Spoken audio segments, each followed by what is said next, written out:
এই চোর করে যদি না মারি, এভাবে শাস্তি দেন, তাহলে আর মনে চোর আর চোরের কথা বলি যাব, জন্মের শিক্ষা হয়ে যাবে, জন্মের শিক্ষা।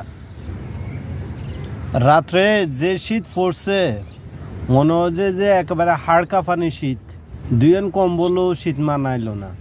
এই শীতে গ্রাম অঞ্চলে কিছু ছেঁচড়া চোর আছে না, যে মানুষের হাঁস মুরগি গরু ছাগল কবুতর বিভিন্ন জিনিসপত্র চুরি করে। ওই ছেঁচড়া চুরিগুন যখন গ্রামের মধ্যে ধরা খাই যায়, ধরা খাইলে তো জনসাধারণ বালা করে এসকাই এদের গিরে গিরে লুজ করে দেয়। তো এই শীতে যদি কোনো চোর একবার ধরা পড়ে, তারা আর মারণ লাগতো না।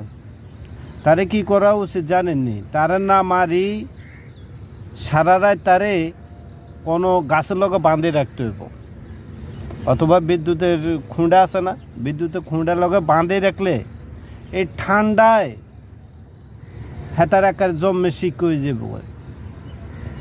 কারণ যে পরিমাণ ঠান্ডা, 2-3 কম্বল গাদ দিই, জ্যাকেট গাদ দিয়েও খুঁতলেও দেখা যায় গা কাঁপে। ঠান্ডায় একবার এদিক যায় আবার ওদিক যায়, একবার এই কাটতই আবার ওই কাটতই, তারপরে কেমন জানি গরম লাগে না।